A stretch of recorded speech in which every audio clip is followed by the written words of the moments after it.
Have you ever heard of a haunted cornfield? When you hear hi, I usually talk about pretty serious stuff, and I actually have an email where anyone finds this page can send me their ghost stories. And this is one of them. Let's get into it.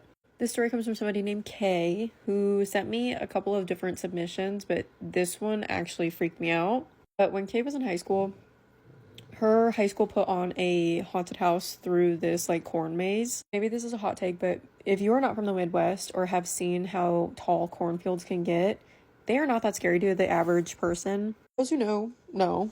And corn can range from like 4 to 10 feet tall at peak harvest season. So if you meet somewhere in the middle, that's like 6 feet tall, which means the average person can just disappear in the middle of a field.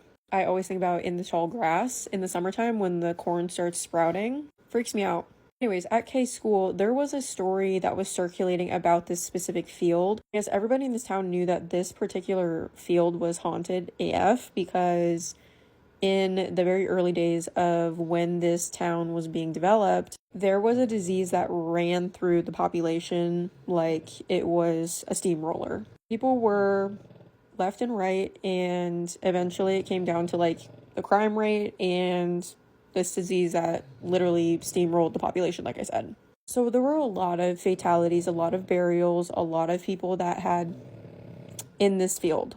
And immediately upon being in this field, in this corn maze, because they will like make pathways in the middle of these fields for Halloween. I say Halloween, but it's really more of like a fall festival kind of thing. The moment that her and her classmates started to work in this maze, they started experiencing things that they could not understand. For example, some of the scare actors had to go into the actual corn off of the path, and the further that they would get into the corn, the colder that they would get, even if it was in the middle of the day. I'm not talking about like they're shivering because they're so cold. I'm talking like weird parts of their body would be cold. Multiple people felt like they were being grabbed at times. And much like every club in high school, there is a historian or a social media person that takes photos of freaking everything. Their historian had been working on something for weeks, taking photos of them for weeks. On a very particular night, she takes a photo of this bench that is literally in the middle of the field. And as the photo develops, there is a person sitting on this bench. And obviously there was nobody there physically.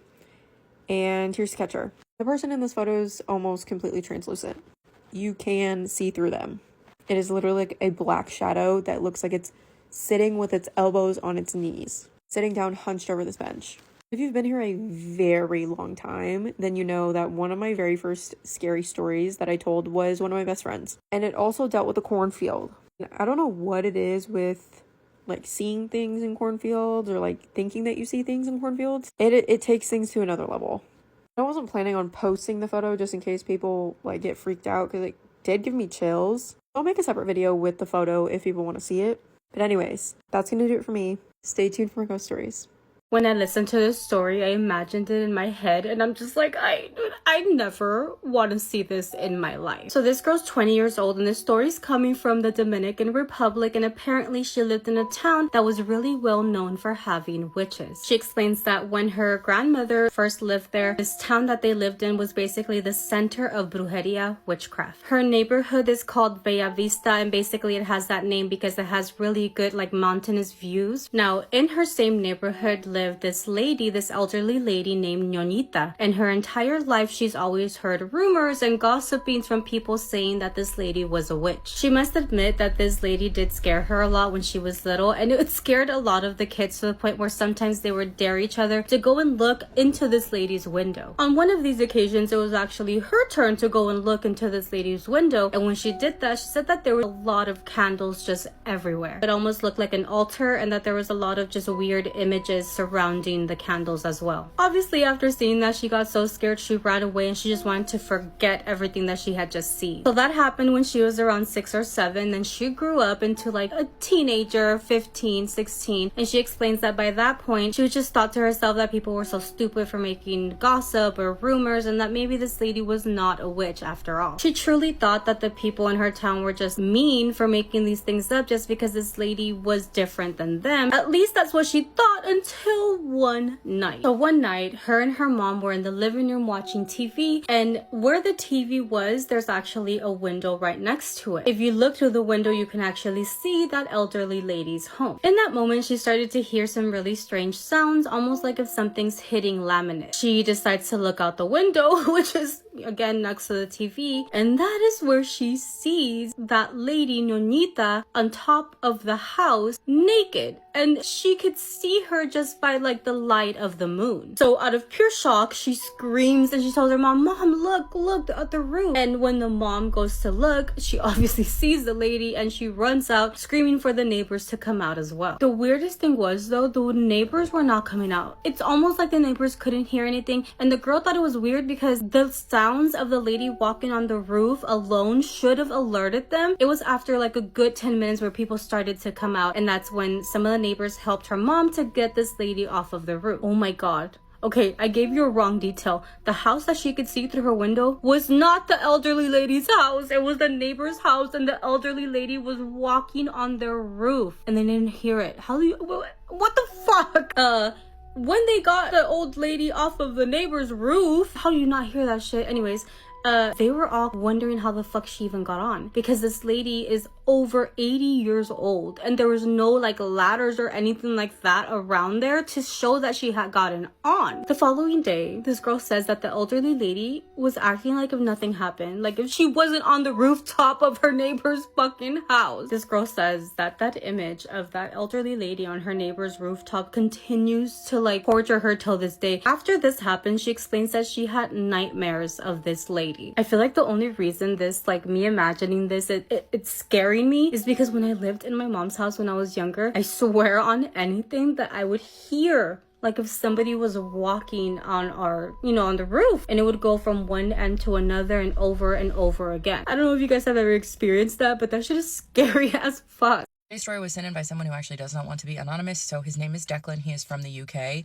and he sent us his story about his experience at the Gomersal Tunnel. If I'm mispronouncing that, I apologize. Declan said that this happened about 15 years ago. He was 11 years old at the time, and he said that what he saw that day was so gruesome that it will stick with him for the rest of his life. He also said that had his other friends not been there and seen the exact same thing that he saw, he would think he was hallucinating. Declan and a few of his friends decide that they are going to go and play by this old train tunnel, the Gomersal Tunnel. No longer in operation, so it's not like it was dangerous, but this is kind of where the kids would go and just kind of mess around. He said that there was a hill that you would have to walk down to get kind of to the train tracks themselves, and they stay there. They're there for a few hours. Everything is fine. Nothing seems creepy. Nothing is nefarious. Declan said that they had played there for a few hours and then they were ready to go. So they started to trek back up this hill that's going to take them away from this tunnel and these train tracks and back into town. There were a total of 6 kids playing at the tracks that day, and Declan says that 3 of the kids took off before the other group of 3, so he's with the group of 3 that's kind of hanging back a little bit and a little ways behind the other group.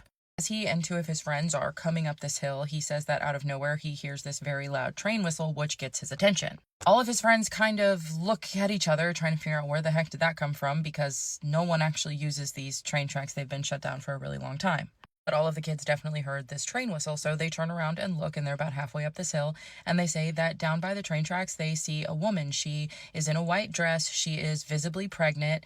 She looks off, though. He says that her hands are very long and her fingers very thin and bony. Her mouth and her smile is almost too big for her face. Something about this woman just seems off. They also notice that she is pushing a baby in a stroller, or a pram, as you call it on the other side of the pond.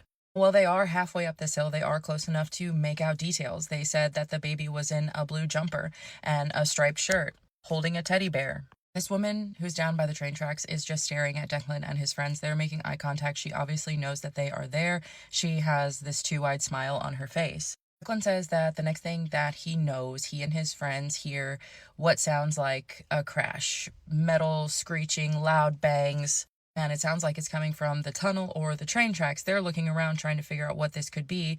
There's nothing else around. There's no one else around, but they are all hearing this. Declan says that he and his friends look at each other and take their eyes off of this woman who is pushing this stroller for about a second. And when they look back, they see one of the most gruesome scenes that they've ever seen in their lives, and to this day for Declan. He did go into detail about what he saw, but I can't post it here. Just, it was that bad. But He's looking at this woman, mangled, and he says that she is just screaming as loud as she can. He said he's never heard anything like it before or to this day. Looking at this woman, Declan can also tell that the baby that she was pushing in the stroller is no longer with us on this side of the earth. This woman is still making eye contact with Declan and his friends as she is screaming and asking for help. He said that he watched her and this lasted for maybe 5 seconds, but it felt like an eternity. Before he could even react or move, he said that this woman just vanished into thin air like she was never there. After this woman vanishes, Declan and his friends obviously book it out of there. They have no idea what just happened, and they are 11 years old and terrified. They are running so fast that they actually catch up to the other group of friends that was ahead of them, and they ask them, "Did you hear that? Did you hear the train whistle? Did you hear the crash? Did you see the woman? Did you hear the screaming?" And the other group of friends looks at them like they're crazy and says, "I have no idea what you're talking about. I didn't hear anything. We didn't hear anything." Declan and his friends get together and they talk about it. They compare stories. They all saw the same thing, heard the same thing, and felt the same thing. Told me that had his other friends not been there to back up what he saw, there's absolutely no way that he would have thought that this was real. He would have thought, "I'm hallucinating. I need help." Over the years, Declan has tried to kind of make sense of what he saw that day, and he said that in his town there are stories of a train crash happening there where a few people did become unalived in that accident. It said around town that that's why they ended up shutting down that tunnel and that railway. I looked online. I couldn't find anything to confirm that, but also at the same time, I don't live there. I can't look at their written records from back in the day. It's just going to be whatever I find on Google, so I can't say. There was an accident there at the tunnel. Maybe Declan was seeing just some sort of replayed traumatic event for this woman. He doesn't know. All he knows is that it was very traumatizing for him. It's still burned into his mind and something that he will never forget. Declan, thank you so much for sharing that story with us. I'm so sorry that as a child you had to go through something, like witness something that scary. Like, that's awful. I mean, obviously I've been 11. It was a while ago, but I've been I've been 11. That's a hard age, guys. Anyways, I hope that everyone enjoyed today's story. If you have a story that you would like to send in for our Share a Scare series, there is an email in my bio. I will check my DMs. I do have a lot of them right now, and sometimes stories can get lost and buried in there. So if you have sent me a DM and I haven't gotten to your story yet, just resend it or send me an email to make sure that I see it. Hope that everyone has a great day, and just stay away from tunnels. I feel like I'm claustrophobic, so definitely not for me. But I don't feel like good things happen there for some reason. Snacks in hand, the vibe is set, and once I start, don't eat too much, cause you gotta stay fine. But come on, bestie, oh yeah! Hi, bestie boo, I missed you so much. What you doing? You wanna go get your snack? You wanna go get your gardening essentials? Okay, because it's not. Once again, if you want to hear my stories in long form, my YouTube channel, same username. I have compilations of all my stories on there. So if you want to clean, drive, whatever. So for the sake of this story, let's call this girl Alina. So obviously, Alina planned her birthday trip to Cancun. You know, regular girls trip, yacht day, hookah, TikToks every 5 seconds, matching outfits, all that. Y'all know how that goes. The itinerary, the whole trip looked so fun, so cool. So they're ready, they're excited. So boom, they get there, they land, and they go to the Airbnb. Now, I said Airbnb, but one of her friends actually booked it from like a different website, not Airbnb. But the house, beautiful. And when they got there, they were like communicating with the host, through text. The host did tell them that he will not be able to be there, but he has someone there to, help them with everything that they need. And when they got there, indeed, there was this older woman that was just there. She did not speak much. Like, she would just look at them, nod, whatever. They just assumed that, not assume, because she really didn't speak English. So anyway, she leads them to inside the Airbnb. She's showing them around and stuff. And as she's about to step out, after she done showed them everything, one of the friends noticed that there's a statue above the doorway. And before the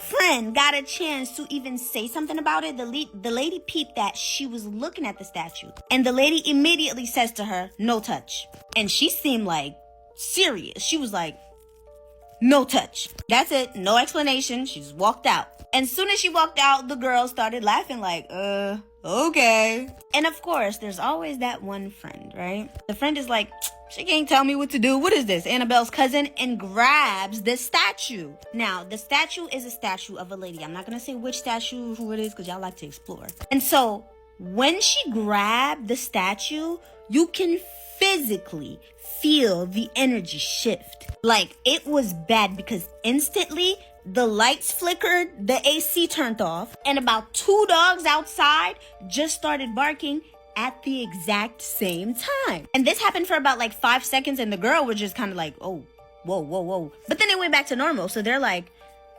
coincidence? We're just gonna say it was coincidence. This is a Cancun trip. We're not about to, let's just think positive. So boom, they moved on with their day. That night, they go out drinking, of course. Everyone was drinking, having fun, everybody drunk.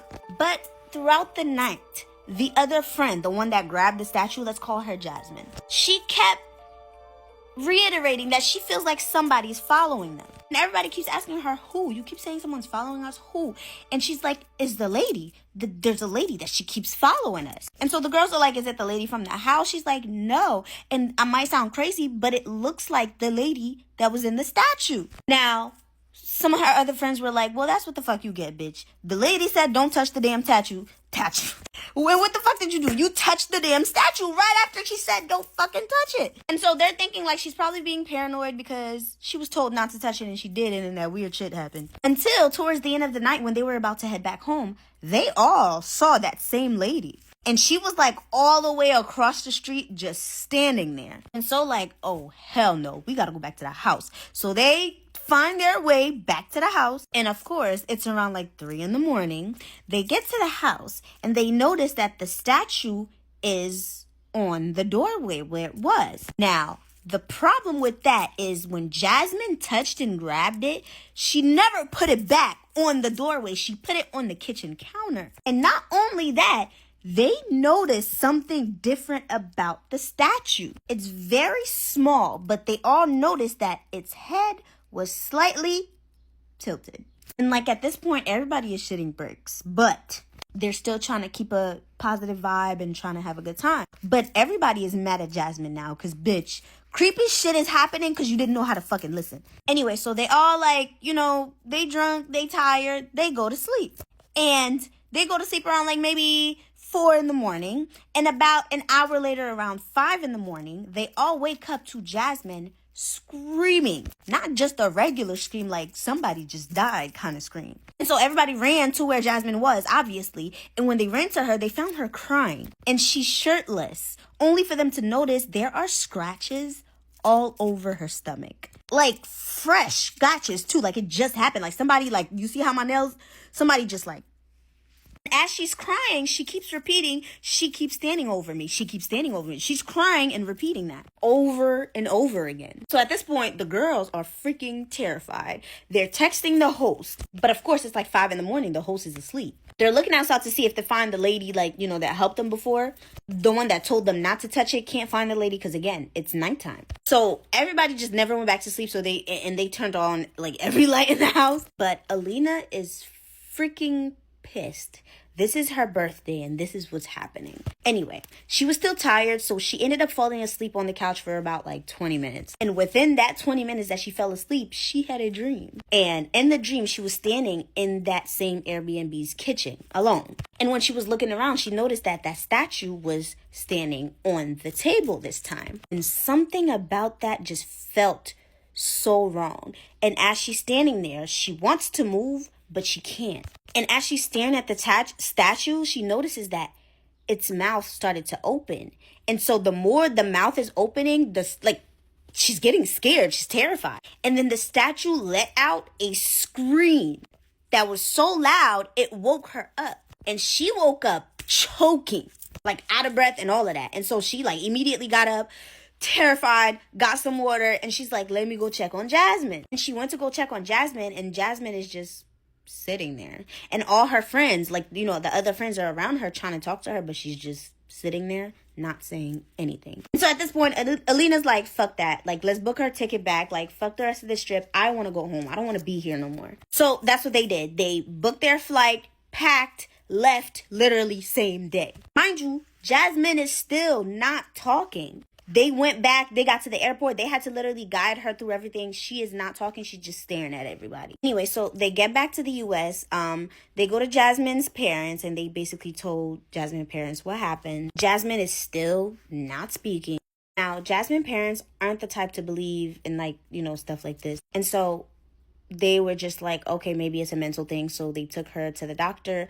Doctors can't find anything. Eventually, Jasmine ended up in a mental hospital and she's still there because her parents don't believe in this stuff. So they, Lena follows me, obviously. That's why, she's sending the story. And so she tried to explain to the parents, like, she may need cleansing. She may need someone, like, on the spiritual side to help fix her. But they refuse, and there's only so much that, she can do. So she's asking you guys in the comments if you can, like, let the parents know or something, because she plans on showing, the parents the comments to try and convince them to get her some real help. I would suggest my ebook, but the haters have been all over my videos lately saying all my stories are just for the sake of promoting the book. But whatever. I really think my book would help, though. So, hey. Yeah, that's the story, y'all. Don't forget to let me know what you're eating in the comments. Also, don't forget to follow my music page if you're interested in my music. I made a whole different page just to, like, put music stuff there so that it's not too much here. Okay, love you guys. Bye. Imagine waking up in the middle of the night and seeing a tall, shadowy figure standing over your sibling. That is exactly what happened to the viewer who submitted this story. If you're new here, I'm Krista, and on my account I tell spooky stories either found on the internet or submitted to me. This story is about something that happened to me and my sister when we were teenagers. This started when we moved to Arkansas after our house burned down. We ended up living in a small trailer in a rural area near a town called Greer's Ferry. The trailer sat in a hollow with a bluff and a creek behind it, and there was woods all around us, even caves nearby. At the time, I was 15 and my sister was 16. We shared the master bedroom and the old double-wide trailer. Our twin beds were on opposite sides of the room with a set of French doors leading into the bathroom between us. There were closets on the other wall and dressers at the foot of our beds, with a small TV sitting on mine. At first, things were just strange. We would hear odd noises in the room at night. But eventually, the activity started getting worse, especially between 3 and 5 in the morning. Our closet doorknobs would start rattling violently, like someone was trying to force them open from the other side. Sometimes, our beds would start shaking so hard it felt like someone was underneath them, grabbing the mattress and shaking it from below. Whenever one of us ran over to the other's bed, the shaking would suddenly stop. We were terrified, but our mom refused to believe us. She said we were just imagining things, so we tried our best to ignore it. But the activity kept escalating. Things would fly off the bathroom counters like someone had thrown them. The DVD player would randomly power on and off, and the tray would slide open and shut on its own. Sometimes we even heard low whispering in the room. One night we had a friend staying over, and all three of us saw a small shadow move quickly across the floor. That was the moment we knew we weren't imagining things. But the worst night happened not long after. My sister was asleep in her bed, and I suddenly woke up to the sound of low murmuring in the room. At first, I thought I was still dreaming, but then I looked toward my sister's side of the room. In the dim light, I saw something standing over her bed. It was a tall, dark figure, and it wasn't alone. There were several smaller shadow figures standing around it. The main figure was so tall that it had to hunch down to fit under the ceiling. Its body looked skeletal, like black skin stretched tightly over bones. Its limbs were long and thin, and its eyes seemed to glow in the dark. I grabbed my phone and started texting my mom and calling her room, but she kept telling me to go back to sleep because she thought I was just dreaming. Finally, I managed to yell loudly enough to wake my sister up. Right as she woke up, the tall figure slowly turned its head and looked directly at me. I've never felt fear like that before in my life. When my mom finally came into the room, the figure was gone. She still insisted that I had just had a nightmare. But a few days later, my sister admitted that she had seen the same figure in our room before. She just hadn't told me because she didn't want to scare me. Eventually, we moved away to Michigan, and for a while, I believe whatever had been in that trailer was gone. But years later, when I was 20, something happened that made me question that. I had just gotten home from the hospital with my newborn daughter. One night, I happened to glance toward the glass door that led out to the garage. And for just a moment, I saw a tall, dark figure standing on the other side of the glass, watching me. Not long after that, I woke up with a burning sensation on my arm. My mom looked at it and saw a large red handprint wrapped around my arm. The fingers were so long they nearly touched each other. It was much bigger than anyone's hand in the house. After that, neither my sister nor I ever saw the figure again. But the story didn't completely end there. Years later, my ex started living with my mom and my grandmother. He suddenly began having severe night terrors and sleep paralysis, something he had never experienced before. One night, he finally described the figure from his nightmares, and my sister and I felt our stomachs drop. Without ever hearing our story, he described the exact same tall skeletal shadow figure we had seen years earlier in Arkansas. After that, he began practicing spiritual protection to try to keep it away. Thankfully, no one else has seen it in about 2 years now. But even today, I still wonder if that thing was following us the whole time. This one terrifies me so bad. Just the idea that this figure followed you to a completely different state as well. Absolutely not. The fact that you all experienced the same thing without telling each other too is absolutely wild. If you guys have any stories you'd like me to read, please email them to me and I'll get to them if I can. I will see you in the next one. Hello and welcome back to a series of spooky stories. The Haunted Tea Spill. This series is brought to you by all things spooky and ungodly amounts of paranormal activity. Cute initial necklace that comes in a 2-pack. They are stackable, they are cute, they are down here if you want. Now onto the story. Let's start off by saying I grew up in the Bible Belt. Me too. This should be fun. We lived in a small town that you would think was a ghost town if you didn't know that people lived in the outskirts, the woods surrounding the town. I will say I was adopted, but not in a traditional way. It was the asking a friend if they knew someone who wanted to give away a baby way. My adoptive mother asked someone who married into the family that question, which led to my bio mother. For context, the family I came from practiced hoodoo, and it's thought that I was a sacrifice from them to my adoptive mother. Sorry? My adoptive family are very hardcore Christians to the point where we went to church every Sunday. My adoptive mother was a sister-in-law to the preacher, and I was looked at as one of the first children. Growing up, there were always strange things that would happen. The area we lived in was a family compound with my house in the middle. When it would get dark, it would go quiet, like deadly quiet. There would be times when it felt like the land was still, and I would just bolt into the house. Sometimes I would see distorted figures dancing around our driveway at night. Dancing? There would be a light that appeared over the house on certain nights, and it was like I could sense it was there. I would look out from the corner of my window to see it, and every time I would do so, it would start to fly away as if they knew I was watching. Helicopters, right? But why would they be hovering over a small compound in the middle of nowhere? I can think of a few reasons. I can think of a few. But was it loud? Did it sound like a helicopter? And why would it skirt on off whenever it knew that you were watching it? Or whenever you looked at it and it happened to take off? You know what I mean? The window to my room had a broken latch, so it wouldn't lock, and my room was always ice cold, even with the heater turned all the way to 90 plus.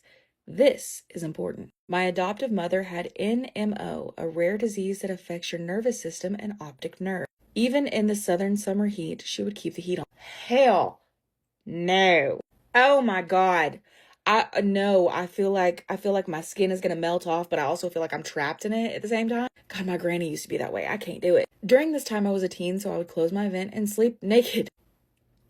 Valid. In the past, whatever it was that was there would only watch me, but at this point, it started trying to get in. What do you mean, get in? One night, I was laying in my bed and something woke me up. I look at the window towards the foot of my bed and there it is. It was a black cloud of energy, I guess. I immediately get up screaming and bolting out of my room and down the hallway screaming for my adopted mom. By the time that we come back and check, it's gone. After that, my bedroom was unbelievably cold. At this point, I stopped sleeping in my room and went to my mom's room. My mom wouldn't sleep in her bed because she said that she could only sleep well on the couch. Her room was always warm, like the rest of the house, but every once in a while I would hear scratching or get that feeling in my gut. One night, I decided to peek out my mom's window to my bedroom window. That's when I saw it. It was a black figure standing at my bedroom window, watching. I was shook, quaking, shivering in my timber, all of the above. I don't know if they ever figured out that I swapped rooms, but I wasn't bothered while it was in my mom's room. If I ever brought up anything related to this, my family would all just chuckle and say that I was imagining things.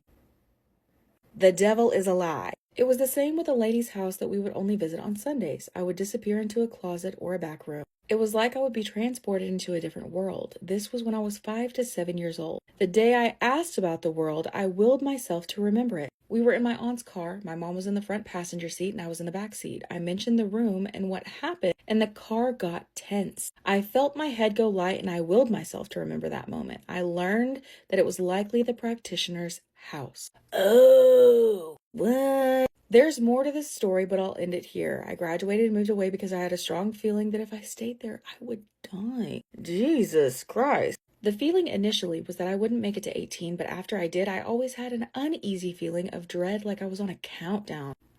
I don't like that. After I moved away, my adoptive mother's health drastically diminished. This led to her passing away when I was 22, and whatever that thing was had taken form by the time that I came for a visit. That will be another submission because this is long already and I apologize. But we love long stories. We love long stories. Now we gotta wait. I don't like it to be continued. Oh my God. We will be anxiously awaiting. Anyway, rated on a scale of 1 to 10, 1 being the least scary, creepy, spooky, 10 being the most. Let them know in the comments that we will be anxiously awaiting for the update, part 2, whatever, continuance, whatever we want to call it. If you have a story of your own that you want to submit, you can do so on the link tree in my profile. Don't forget to go follow my backup account because I'm trying to save money for a new car. My truck has been fixed for the time being. Let's hope that it stays that way, at least until I can get the money to retire her to the backup. Any money that I make off of that account will be going towards the car jar. This guy right here. And I'm not going to lie to y'all. I had to take 20 out for gas the other day. Oh my God, I was so ashamed. But you got to do what you got to do. I will put the money back in there. It's just so depressing. I'll see you at the next one. Stay spooky, friends. I think something followed me home. I've never shared this story before, but I thought it might fit your channel. 3 years ago, I saw something in an abandoned school that I still can't explain, and I don't think it stayed there. For a while, I was really into exploring abandoned places. There was something strange about walking through buildings where everything had been left behind, like time had just stopped. The place we went to the most was an abandoned primary school in my area. I won't say where for obvious reasons, but it had clearly been left to rot for years. Broken windows, overgrown outside, parts of the roof starting to cave in. What made it worse was inside. A lot of things were still in there. Desks lined up neatly, books left on shelves covered in dust, chalkboards still had writing on them, half-finished lessons, spelling words, random notes, and one classroom there was even a date written in the corner, like the teacher had expected to come back the next day. Me and my friends used to wander around reading things out loud, trying to act brave. One day we were standing in a classroom in front of a chalkboard when we heard a scratching sound. First it was faint, but it quickly got louder. It was coming from behind the wall, like the room on the other side. We all went quiet. Then it got worse. It didn't sound like an animal, it sounded aggressive, like something was dragging its nails or something sharp across the wall over and over again, like it was trying to tear into it. This went on for about 5 minutes. Then it stopped. Complete silence. And right when I thought it was over, we heard, what's the scariest sound? Giggling. Yeah, I knew it. It didn't sound normal. It was uneven, like someone laughing without actually finding anything funny. Just like that, actually. Weird. It echoed in a way that didn't make sense, like it was coming from more than one place. I felt this instant cold feeling go through my body, and that's when I ran. We had a crawl space under some loose floorboards in another part of the school that we used as a kind of hiding spot, so that's where I started heading. But while I was running down the corridor, I looked back, and I wish I hadn't. At the end of the hallway, there was something standing there. It was way too tall. Its body looked unnaturally thin, like it didn't fit the space. It was hunched over because of the ceiling with its head tilted down toward me. The only clear thing I remember were its eyes. 2 pale, glowing white eyes locked onto me. I didn't stop, I ran out of the building, and I didn't go back. For days after that, I could barely sleep. Every time I closed my eyes, I saw it standing there at the end of the hallway. Sometimes, just as I was about to fall asleep, I swear I could still hear that laughter, faint, but enough to make me sit up and listen. I completely stopped going to abandoned places after that. About a year ago, I met a new friend who was also into exploring. He asked me why I refused to go anymore, so I told him this story. After I finished, he just replied, "No way," and sent me a photo. It was blurry, but the second I saw it, I felt sick. It was the same thing I saw in that hallway, the same tall, thin shape, the same posture and the same glowing eyes. I only looked at it for a few seconds before deleting it. I didn't want it on my phone. A few weeks ago, something else happened. Late at night, I was standing at my bedroom window just staring outside. There's a small stretch of path I can see along with a set of stairs. At first, I thought I saw a cat, but something about it looked wrong. Its legs were too long and its proportions didn't make sense. The way it moved looked stiff and almost unnatural. The second I focused on it, it darted away, faster than anything I've ever seen. That alone freaked me out, but I kept staring outside. Then I noticed something at the bottom of the stairs. At first, I thought it was just shadows, and then I saw them. 2 faint, pale eyes, peeking around the corner, facing directly towards my window, toward me. And I felt that same cold feeling again. The second I properly focused on it, it snapped back out of sight. Way too fast. Not like something stepping back, more like it was yanked out of view. I didn't wait to see anything else. I just slammed my curtains shut as hard as I could and got straight into bed. Didn't even turn the lights off. Just pulled the covers over me and stayed completely still. My heart was pounding so hard I could hear it in my ears. I told myself not to move, not to look, not to check the window again, but I couldn't relax. I lay there for hours, wide awake, waiting to hear something. laughter outside, scratching, anything. At one point, I genuinely thought I just heard something faint outside my window again, and I froze. I didn't even have the courage to check. Well, yeah, because neither would I. Eventually, I must have fallen asleep from exhaustion, but it didn't really feel like real sleep. And ever since that night, I haven't felt the same. I'm constantly on edge. Even in my own house, I feel like I'm being watched. And every now and again, when I'm half asleep, I swear I can still hear that same distant, unhinged laughter. Not loud, not clear, but just enough to make me question if it's real. Nothing's happened since, but I can't shake the feeling that whatever I saw back then didn't stay in the building. Heard if you go to dirt crossroads, you can sell your soul. I tried that, but I wasn't prepared for what showed up. This story was submitted by someone named Jeremy, and he said in 2020 he was going through a very dark time mentally. He wasn't necessarily ready to end it all, but he was not doing well. That he was broken, lacked direction and guidance, and in hindsight did the stupidest thing that he could have probably done. The final straw that pushed Jeremy to do what he did came on Halloween night of 2020. He was already feeling very lonely and without a support system, and he found out that some friends of his, or people who he thought were friends, threw a big Halloween party and failed to invite him. He decided something needed to change in his life, and he decided to pull from folklore and try the only thing left that he knew to do in order to force change. He drove about 20 minutes to a dirt crossroad, parked the car, and got out. He said he had already tried everything else to make change in his life and nothing worked, so he had nothing else to lose. He got out of the car, knelt in the middle of the crossroads, and cried out to whatever would listen. He said, at the time I didn't know who I was calling out to, or even what he wanted, but he said when he knelt down in the crossroads, he yelled out to no one and everything at the same time, I'm here, whoever's listening, I'm ready to make a deal. If you show yourself, we can discuss terms. It was already spooky with it being Halloween and the middle of fall, but he waited about 30 minutes and there was no response from anything, and he felt silly that he thought that the idea of selling your soul would work anyway. Jeremy's stomach started rumbling, and convinced that nothing was going to happen anyway, he drove to a local diner. It was about 9:30 at night, and with it being Halloween, the place was empty. The host sat him at an empty booth in an empty part of the restaurant, and the waitress soon appeared to give him a menu and take his drink order. He perused the menu for a few minutes, and after a moment she returned and dropped off his drink and said, I'll be right back. He said no problem, and because he already knew what he wanted, he put down the menu and started looking at his phone. After a moment, she showed back up at the table, and she said, what can I get for you? And without looking up, he repeated his order, and then she says, got it, and for you? And he looked up at her very confused because he's like, for who? And across the table he sees that there is a man now sitting there who is very average looking, who he doesn't recognize, but who is smiling across the table, locked eyes with Jeremy. The man says, nothing for me, I'm just here for company, thank you. And the waitress says, okay, I'll put this order for you in and your food will be out shortly. The man was not familiar to Jeremy at all, and he said he did not look young or old, but just an average looking guy that you wouldn't look twice at if you passed him on the street. As soon as the waitress walked away, Jeremy said the man verified his first, middle, and last name, his date of birth, and the time of his birth, and he tells Jeremy, I heard your offer, but I don't think it's time for that yet. Jeremy said he was absolutely shocked. He said, who are you? To which the man replied by laughing and saying, nothing special, but I promise you I've been here longer than you realize. Jeremy at this point was convinced that he had been set up, that his friends were pranking him. Maybe there was some light to be found in this situation, so he started frantically looking around, and the guy stood up and said, don't worry, I won't stay long and freak you out, I should be going. Before he walked away from the table, he said, I hope we meet again someday. Jeremy sat at the table and watched him walk out into the night, but after a moment he couldn't shake the feeling of needing to know who this man was, so he got up and ran to the restaurant doors. But the man had already vanished, and all he saw was a desolate parking lot. He did know that there were no cars leaving or entering the lot at that time, and it had probably been no more than a minute or two from when he got up from the table. It's been 5 years, but Jeremy says he is still terrified to this day about what the man meant when he said, not yet. He said, if you share this story, please remind people that if they call something to them, they might not always be prepared for what answers back. But even if you don't know who you're calling to, sometimes you still get a response. This is Spooky Scary Storytime, the series where we share listeners' allegedly true stories about the creepiest or most unsettling things that they've ever experienced. If you have a story you think no one would believe, please send it in. We would love to hear it.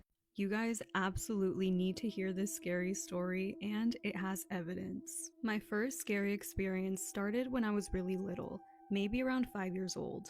I used to wake up in the middle of the night seeing shadow figures standing in my room. At the time, I thought they were just horrible nightmares. I would run into my mom's room crying and tell her that something was standing in the corner watching me. Not long after, we moved out of my grandma's house because of a lot of different situations happening there. Fast forward to my sophomore year in 2025. I was 16 and preparing to receive my last sacrament. confirmation. I was genuinely happy during that time. I grew really close to God throughout those classes, but after I got confirmed, that spark slowly started fading. I never stopped going to Mass though. Then one Sunday during Mass, a woman got up to make announcements and asked for recently confirmed students to volunteer and help teach classes. The moment she said it, I remember thinking, this is my chance. I felt like I needed guidance to reconnect with God again, so I signed up that same day. They gave me a burgundy shirt and a name tag, and I started teaching in early September. I worked with 4th graders, and honestly, I loved it, and the kids loved me too. Slowly, I started growing closer to God again. I would read my Bible every morning and every night before bed, and I would talk to God throughout the day at school. I felt like I had built a strong bond with Him. Until one night. I had finished reading my Bible and gone to sleep like normal. I always slept with my rosary under my pillow because I've struggled with bad dreams for as long as I could remember. My room was shaped kind of like an L. My sister slept on the longer side near the window, and I slept on the shorter side closer to the bathroom. At some point during the night, I woke up to the sound of movement. At first I thought it was my cat, but when I opened my eyes, the room was completely dark except for a little moonlight shining in through the curtains. That's when I saw it. I could make out a tall figure standing there, the same figure I used to see when I was a child, except this time it looked bigger. It slowly bent down onto all fours. I immediately shut my eyes, trying to convince myself that I was dreaming, but something felt horribly wrong. I tried to move. I tried to scream my sister's name. Nothing came out, and I couldn't move at all. Then I heard movement coming from the bathroom. I turned my head slightly, and there it was, staring directly at me. Its eyes looked completely soulless, and it had this huge grin stretched across its face. I couldn't cry. I couldn't breathe properly. I couldn't make a sound. Then it opened its mouth and suddenly jumped onto my chest, and I woke up. I immediately reached under my pillow for my rosary, but it wasn't there. Somehow, it was inside my backpack instead. I already had this horrible feeling in my stomach that something was wrong. When I grabbed it, I realized the chain had snapped. I checked the time and it was 3:20 a.m. I couldn't fall back asleep after that.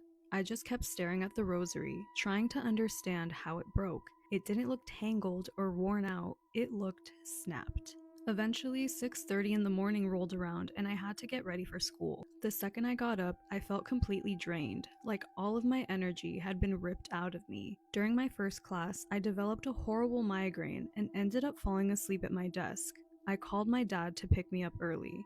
When he arrived, he immediately noticed how awful I looked. I told him everything that happened the night before, and I showed him the broken rosary. I put it back into my bag, and while we were driving home, my dad said, "We'll put a crucifix above your bed." The moment he said that, I reached back into my bag to look at the rosary again, and the cross was cut clean in half.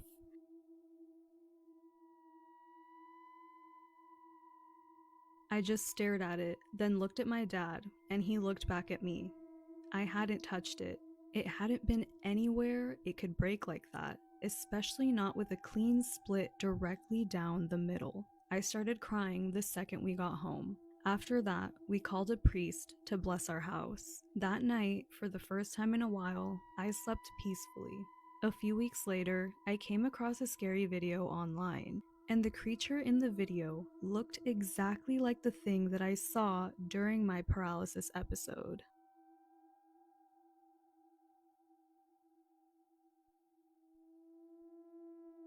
Want to get creeped out? This is a story from someone who allegedly tried the man in the field ritual. His name is Phil, and he likes to try rituals and then talk about them afterwards. So let me tell you his story. So basically last year I posted for the first time ever on Reddit because I really wanted to share with the world my Midnight Man experience. Then I started performing other peculiar games that mostly take place in a scenario where you can be unalived by a ghost or demon. It sure was a fun ride. I stopped doing these for a few months, but I promised I would come back, and here I am. So in the few past months, I have tried a few of these games. games, more simple ones actually, because I wanted to make a solo post for at least 3 different games. So I targeted at those easy, but sure scary mirror summoning games like Bloody Mary, etc. And none of them did work. Then I decided to perform a ritual that already has been requested by a lot of people for me to do it. The Man in the Fields, a game where you need to close literally everything in your home or otherwise you'll get decapitated. This is what I had to deal with, lol. And the worst part of this game is that if you forget to close even a single case located deep in your basement, it's a losing scenario. When I fully analyzed the situation I would put myself in, I created a strategy beforehand, which involved taking all these objects outside before the summoning, although I still had some problems. I am not a very organized guy, and there is stuff in my house I could not even find to discard before starting the game. After thinking about alternate solutions to reach safety, I concluded that it would be better to play this on my uncle's farm. Sounds terrifying. My uncle is a very organized man, and definitely does not keep things he considers useless in his house. For example, candy dispensers or stuff alike. His wife also thinks the same way. Both of them are Supernatural fans as well, so I knew it wouldn't be a problem to ask them to let me do this in their home.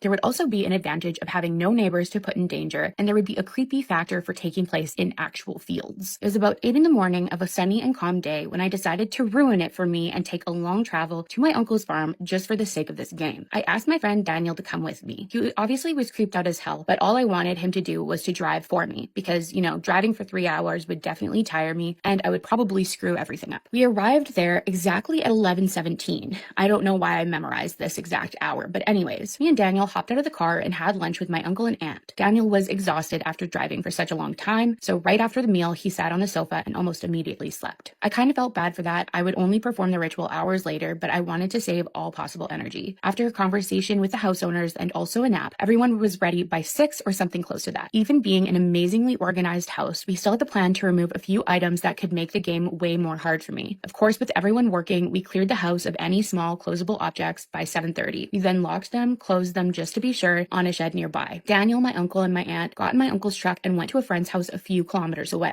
Canadian? It was about 8. I was finally alone, and with my body 90% ready, I was planning to start this by 9. So I just needed now to use my few extra minutes to take a final tour in the house and close the stuff in my chosen safe room, which was the smallest room in the entire house, obviously. The house was big, but not absurdly. I was able to walk through its entirety in a matter of 5 to 10 minutes. After that, I still had free time, so I repeated this action in a pace that wouldn't get me tired. So when my alarm rang at exactly 8:50, I stopped what I was doing and moved to the back door. I kept looking at my clock until it finally reached 9 p.m. I slowly walked away from the door. It was silent and dark as hell. I stopped walking. But who will scare the crows away? I shouted 7 times. At first, nothing happened. I thought I did fail. But after a solid minute, I heard the voice. Or better to say it, I felt the voice. I don't know how to explain this sensation exactly, but I didn't hear a voice phonetically speaking to me. But I still could sense someone dreadfully saying, "That's not your biggest problem."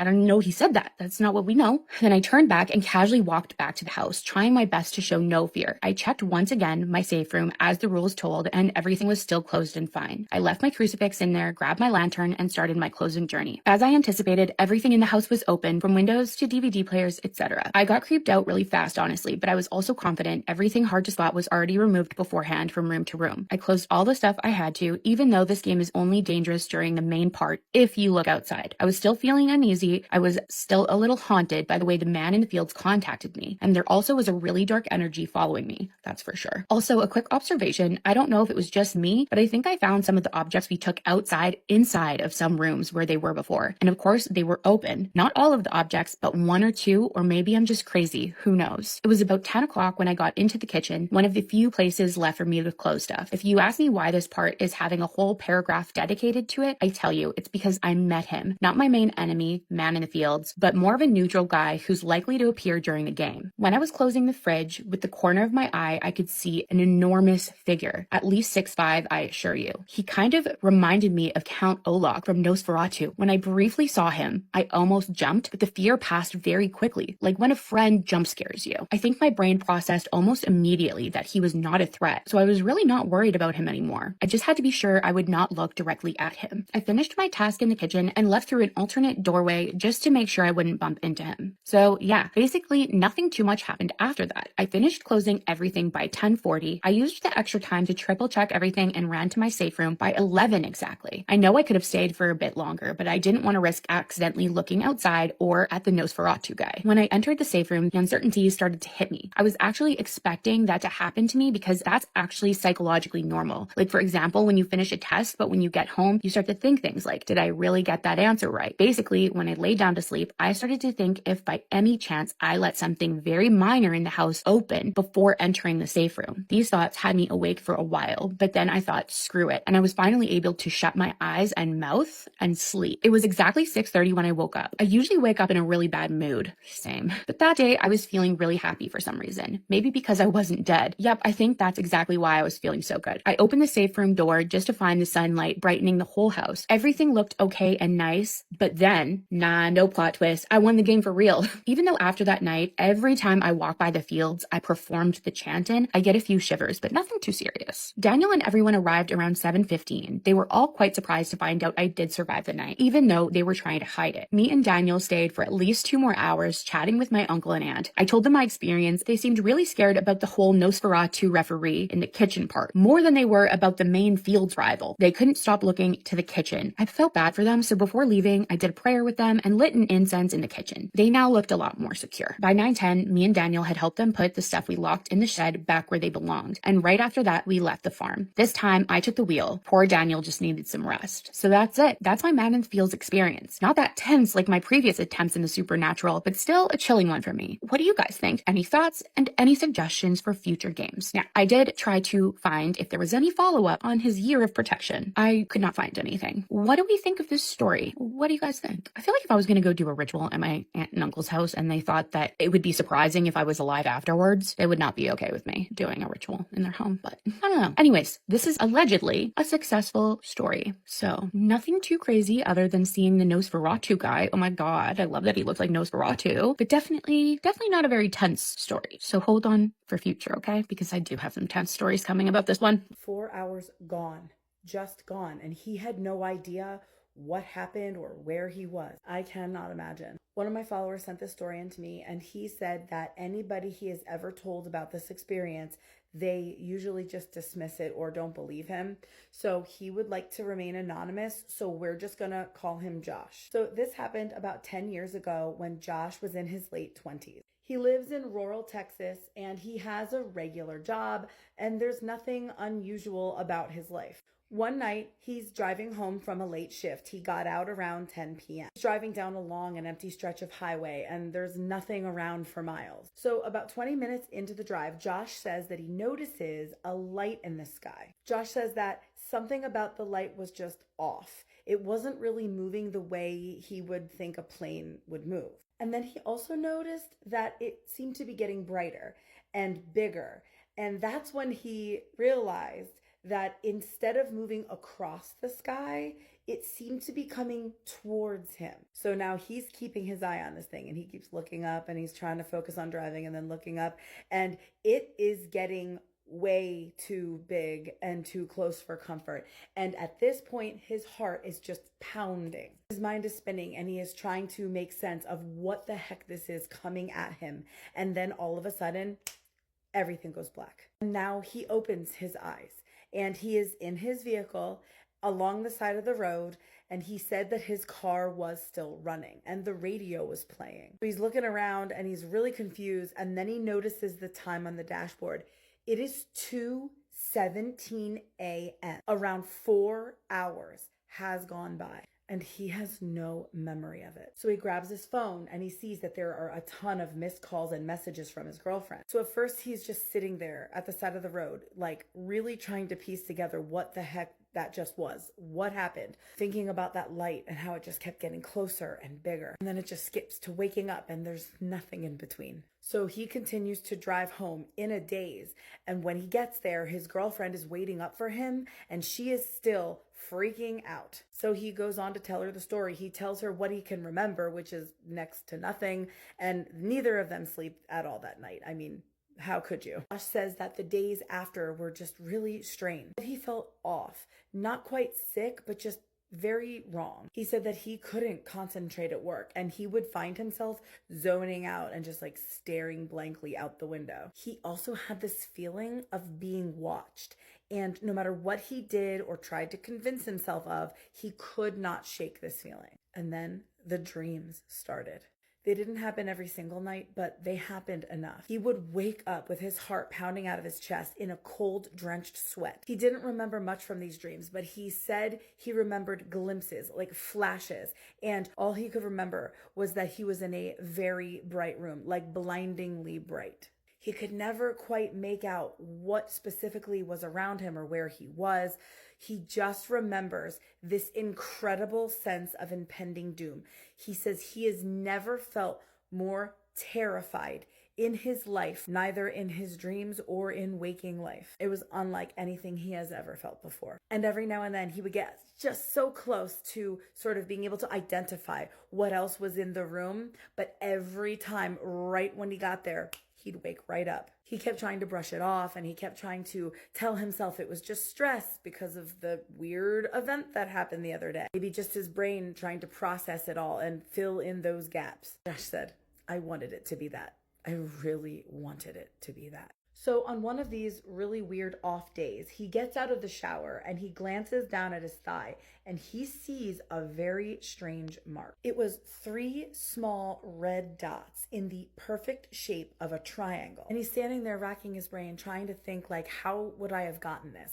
Because it was too perfect to have been anything natural, like a rash or a bug bite or something. And he can't come up with anything. He has no idea where this came from, and it's not helping the situation any. So of course I ask him, do you have a photo of this? And unfortunately he does not. But I did some digging, I did some research, and I found tons of images all over the internet of experiences just like this, where people took photos and shared the marks that they have, and everybody is freaking out because, yeah, abduction. So I'm going to pop some of those photos right here.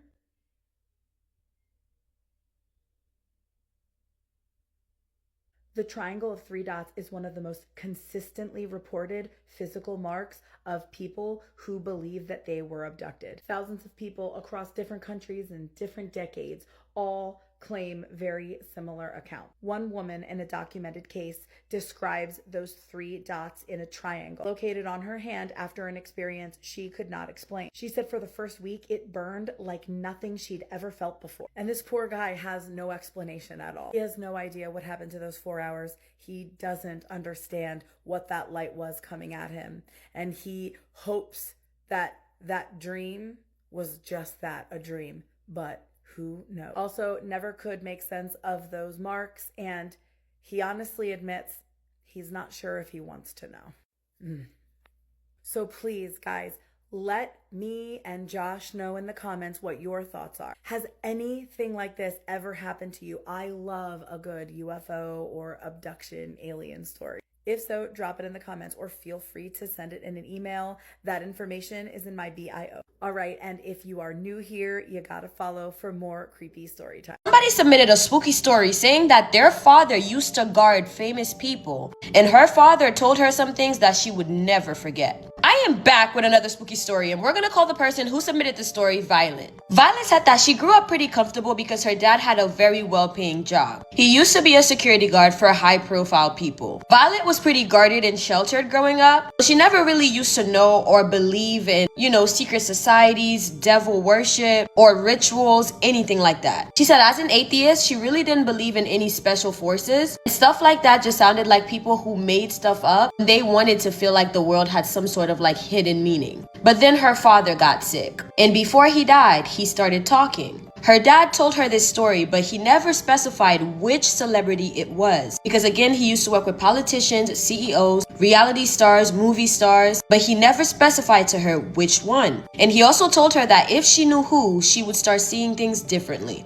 And also told her that it was safer not to connect the faces to the stories. So her dad gets into this story about this celebrity. He said that this celebrity's house looked normal from the outside. It was huge, gated, and cameras everywhere. But inside the house, apparently there were rooms, like secret rooms, that weren't on the blueprints. Rooms that didn't officially exist. That's how her father said it. One night, her dad was asked to work later than usual. Everybody else had been dismissed early. The staff, cleaners, even other guards. It was just him. Around 2 a.m., he noticed his movement in one of the interior cameras, one of the cameras that wasn't usually active. And the camera was showing this hallway that he had never seen before. Now, he has gone inside that house multiple times, but this particular hallway that this camera was showing, it was long, narrow, with no windows. It didn't even look like it really fit the layout of the house. That particular hallway, yeah, he'd never seen it before. So he's looking at it and he's kind of confused. Then he sees people walking through the hallway. Not just the celebrity that lived in that house. There were others. They were dressed very, very strangely. And it wasn't even like costumes. Some of them had on animalistic looking masks. They had on these robes. They were these really long, dramatic robes that was made out of this dark and heavy fabric that like dragged on the floor. And nobody was talking. They were literally just moving in a single file line down this hallway. Now, Violet's dad said something in his gut told him to mind his business, but he had the urge to go see for himself. So he left his station, something he never did before, and followed in the direction of that hallway. He said it took him a while to even find it. Now, this is gonna sound crazy. He said it's like the house kept shifting. Doors that should have led there did not. And it seemed like the corridors just looped back until finally he found a door that wasn't there before. The door was already cracked open, and again, he's a security guard, so it's not odd for him to just stand there and, occasionally take a peek. Well, he saw that the room was lit entirely by candles, hundreds of them. And I know how you guys feel about part 2s, but this story is way too long. It's already 3 minutes long. This is too long. TikTok is not gonna push the video. So leave a comment down below for part 2, and I'm gonna drop it later today. I promise. Why are the woods so creepy? What is it about the forest that attracts dark and negative things? Why do so many scary stories take place in the woods? I think it's because you have a place that's isolated. Not a lot of people go there. You have a place that is dark because of the tree cover. You have a place that's quiet. And you have a place where people go to do a lot of terrible things. And I think that creates the perfect environment for something dark and negative to thrive. And as people are moving further away from the city and closer to the woods, we are seeing more and more encounters with these dark and negative entities. Now, there was this man named Bill. Bill lived in northern Georgia at the foot of the Appalachian Mountains. Every night, Bill would have this same reoccurring dream. He said he would look out his window into the woods and he would hear something calling him, telling him to go into the forest. He would wake up in a cold sweat and he would be afraid. And he said he felt like he needed to go into the woods, like something was telling him to go. But he also knew at the same time that it was a very bad idea. So this went on for a year or so. And then one night, Bill has this same exact dream. But this time when he wakes up, he puts on his clothes, he gets his dog, and he leaves the house. And he starts walking into the woods. He said he didn't know where he was going, he didn't know why, but he just kept walking. So eventually he gets further and further into the forest. He said that's when he noticed it started to become really, really quiet. And he had this feeling like he was being watched. Just then, his dog catches wind of something and it takes off running. And it starts barking frantically. So Bill walks in the direction of his dog. But when he arrives to his dog, he could see that right across from him, next to this tree, is this dog-like man creature. Said it looked like half man with the face of a dog. And he said this thing had glowing eyes. And it was just staring directly at the dog. And that's when this dog-like creature began to bark back at this dog. He said the sound of that just terrified him. hearing this thing try to replicate his dog. So he yells for his dog, but the dog will not move. So eventually he knows he has to leave. He takes off running through the woods. And he said he hears his dog crying and yelping, but he knew if he went back, whatever this was would get him. So he had to continue on. And he said as he ran out of the woods and he looked back, he just sees these set of glowing eyes staring at him. And from that point forward, Bill never went into the woods again. There was a family in California, and they had this young daughter named Caitlin. Now, they had just moved into this new home, and it was just this beautiful home built in the 60s with sort of Arabian architecture and, you know, all this beautiful woodworking throughout the house.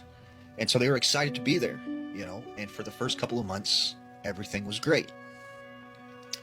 They thought it was weird that in the bathroom above the shower was this wooden plank, and on this wooden plank was some Arabic writing, which they didn't know exactly what it said or what it meant. Well, one day, Caitlin is in the shower, and she's, you know, washing her hair and everything, when she hears boom, boom, boom, 3 knocks on the door. And she's like, you know, thinking, okay, who's at the door? And then she hears it again. Boom, boom, boom, you know, 3 knocks. So she thinks this is her sister who's messing with her. So she starts yelling, like, get away from the door, leave me alone. I'm trying to take a shower, you know. And as soon as she, you know, while she's yelling this, she hears what sounds like someone enter into the bathroom and come right up to the curtain. And now she can actually see the outline of something behind the curtain. So she pulls the curtain really fast to look behind it. There's no one there. She goes and checks the door. It's closed and it's locked. So no one got in the bathroom. She opens the door up, and her sister is nowhere around. So she gets back in the shower, and once again, you know, boom, boom, boom, she hears the knocks. So she jumps out of the shower again and, you know, goes to the door, opens it, looks out the hallway. There's no one there. So this time she closes the door. She turns back around, and all of a sudden she feels a yank, really hard yank on her hair. And all of a sudden it just makes her scalp start feeling like it's on fire. And so she jumps in the shower, you know, and she's just trying to like scrub out this feeling of pain. And, you know, it just is getting worse and worse. So she jumps out of the shower and she goes, you know, and tells her mom what had happened and everything. And this pain just gets worse and worse, and it won't go away. And the other weird thing is that her hair would not dry. It was just continuously wet. And over time, it started to, you know, get moldy and start to smell. And actually, you know, it seemed like it was starting to rot. And so her mom, you know, thinks that maybe, you know, this happened in the bathroom. There's that plank above the shower that has Arabic on it. You know, maybe it has something to do with that. So she, you know, consults someone at a local mosque, and they send someone out, and they read this thing, and they say, look, your daughter is possessed by a jinn, and the only way I can help her is she has to say this prayer and drink this water, and it will take it away. But I cannot move it from the house, because if it is attached and trapped to this house and in this house, and if I were to let it out, then it would wreak destruction upon the world. So I have to keep it here in the house. It'll make sounds, it'll mess with you, but just ignore it. And so she said these prayers and she drank the water, and instantly her hair dried and it went back to normal, and the pain went away and she felt normal again. And so they just learned to deal with what was in the house and attached to the house. What would happen if you responded to a mimic? Now, when we hear about these encounters with mimics, there is often this invitation to let them in, to open the door, or to follow. But what would happen if you actually did? Now, there was this girl named Jill from South Carolina. She was driving home one night at 1 a.m., coming back from work. When she goes inside her house, all the lights are off. Her mom is upstairs asleep. Well, as she walks through the living room, she hears her mother's voice say, "Hello, Jill." And she goes, "Mom, why are you up so late?" And all she hears is, "Hello, Jill." She goes, okay, Mom, like, why is all the lights off and why are you in the kitchen? And she just responds, "Hello, Jill." So she was kind of freaked out. I was like, okay, is something wrong with my mom? She flips the lights on and there's no one there. And as she goes upstairs to her mom's bedroom, she sees that her door is closed. When she opens it, she sees that her mom is in bed, sound asleep. So she starts trying to rationalize. Okay, maybe my mom was talking in her sleep. So she just ignores it. Well, a couple days later, she said she was sitting in her bed, in her bedroom, when she sees her mom walk by. And she says, "Hey, Mom, can you go downstairs and grab me a bag of chips?" But her mom doesn't respond. So she goes to the door, she looks out the hallway. Her mom is not there. She is not even at the house. A few days after this, she is once again in her bedroom. And she hears her mom calling for her, telling her to come downstairs. So she gets ready to go down to the hallway and she remembers, wait a second, my mom is not home. So she stays in her bedroom until her mom gets there. And finally, a couple days after this, she is coming home from a friend's house. And as she gets out of her car, she notices her mom is standing on the side of the house with her face turned. And she goes, "Mom, are you okay? Like, what are you doing outside?" And she hears, "Hello, Jill." She's like, "Mom?" And she's like, "Come with me into the woods." And she's like, what do you mean?" And she goes, "Come with me in the backyard to the woods." And she's kind of like, that's not my mom. She runs inside the house, she closes the door, and she sees her mom is there in the kitchen. So she goes to her mom and she starts crying and she says, "There's something that's following me and it's pretending to be you." And her mom's just kind of like, "Honey, it's okay. Like, there's nothing going on. Like, you're just stressing yourself out. It'll be okay." But she was insistent, "Mom, something is pretending to be you." Well, many months pass and she stops having these encounters. But then one night she gets a call from her mom. And her mom is like, "Hey, honey, I heard you calling me to go down into the basement. But I'm in the bathroom right now. I'll be down, in like 10 minutes. And she's like, "No, Mom, do not go down there. Do not go into the basement. That is not me. I am not at home." And her mom's like, "What are you talking about? Like, are you playing jokes with me?" And she's like, "No, Mom, I am not home." And her mom didn't believe her. She thought she was making it up. Well, a week later, she finds that her mother had passed away.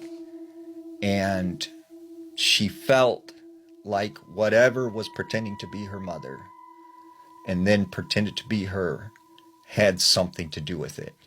And did her mom respond to this mimic? By now, I'm sure you guys have seen the video of that girl with her reborn doll whose hair is actually growing, and everybody in the comment section is calling her crazy and like unstable and whatever, people who have those reborn dolls are like, something's wrong with them, which that's another video to talk about in general. I just want to say it's not so far-fetched to believe that the doll's hair is growing, because I mean, there have been other cases of other dolls' hair who has been growing, you know what I mean? Like human hair coming from a doll. Take Okiko, for example. Okiko started out as a gift from a little boy to his younger sister back in 1918. Something expensive, something small, you know, just something little to make his sister happy. The little sister's name was Okiko. He fell in love with this doll immediately and ended up taking it everywhere and treating it like it was real, like most little girls do with their favorite dolly. Not long after that, Okiko actually ended up getting sick and dying. She was only 3 years old.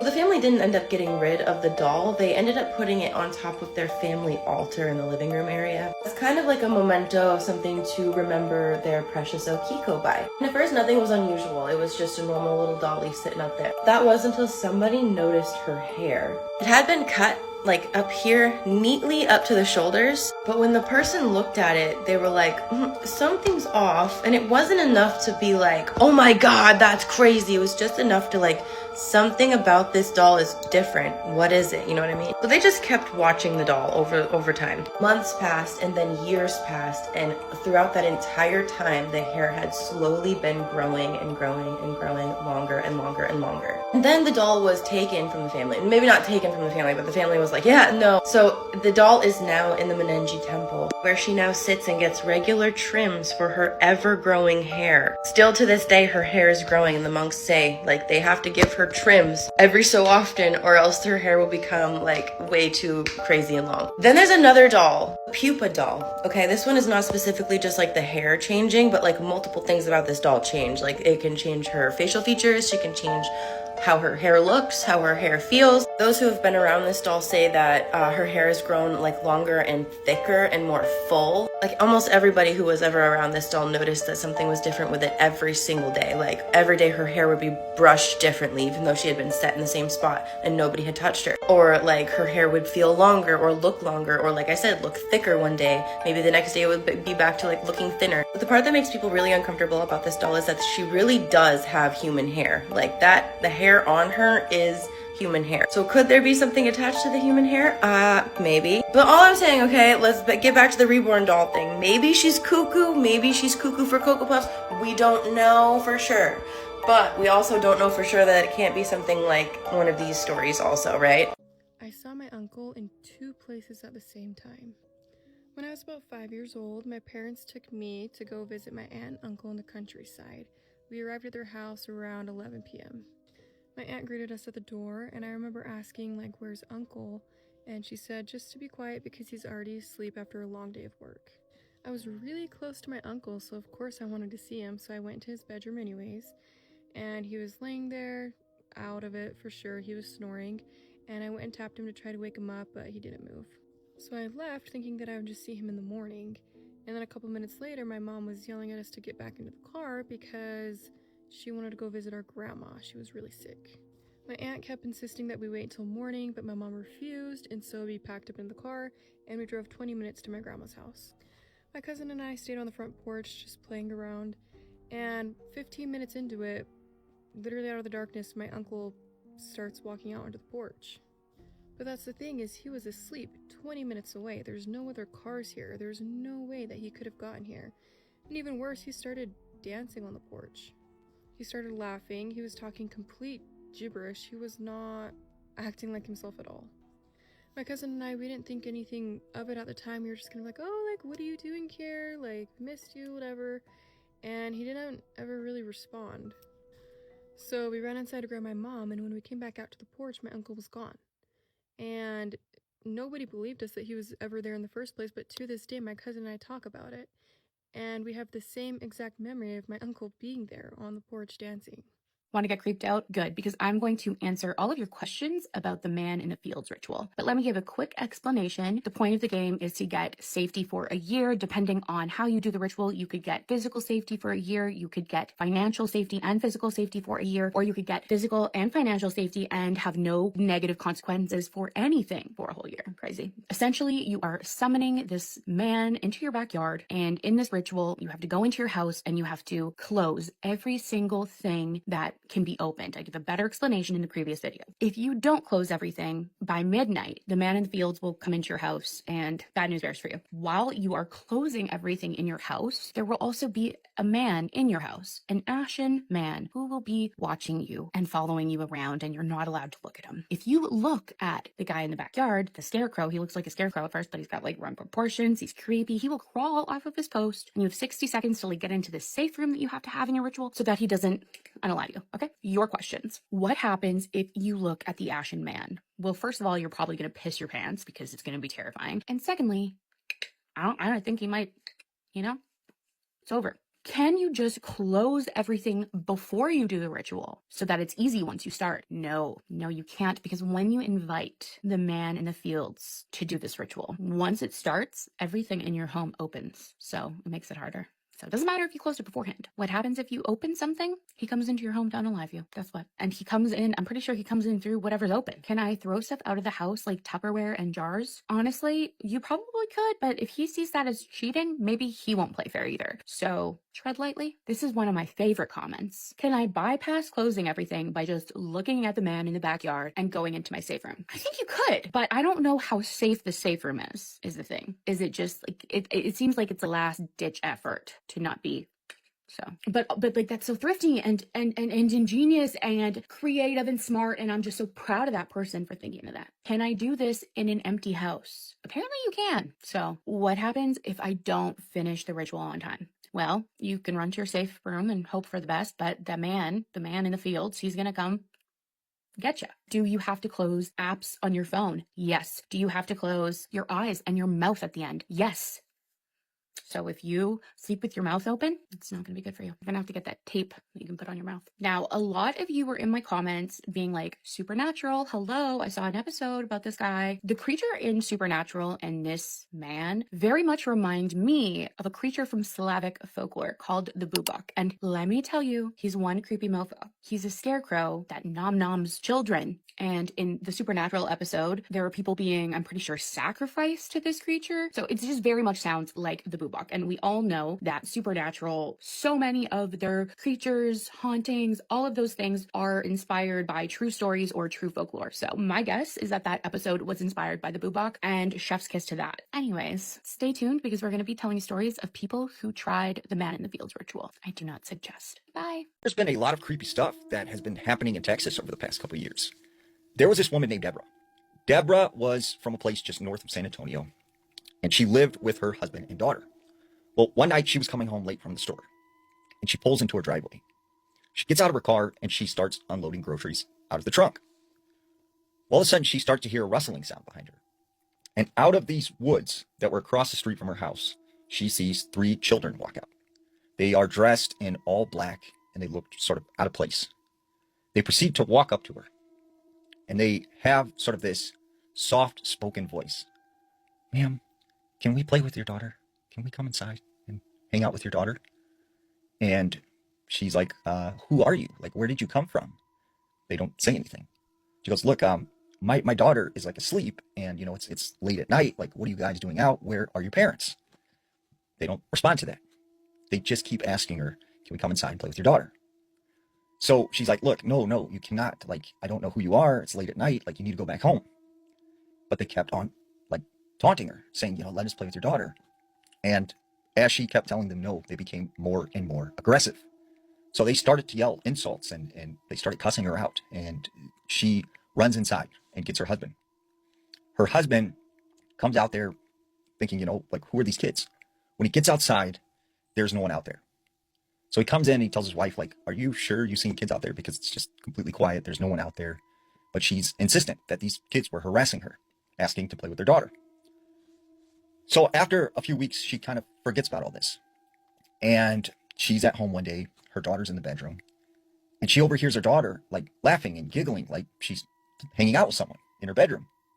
But she knows that it's just her and her daughter. So she calls for her daughter.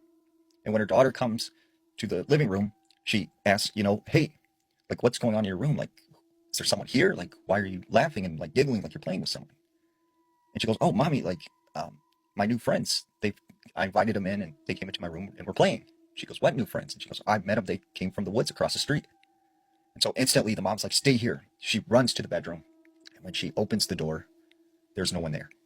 She goes back to her daughter and says, who are these kids? Like, where did they go? She goes, Mom, I don't know. They were in my room.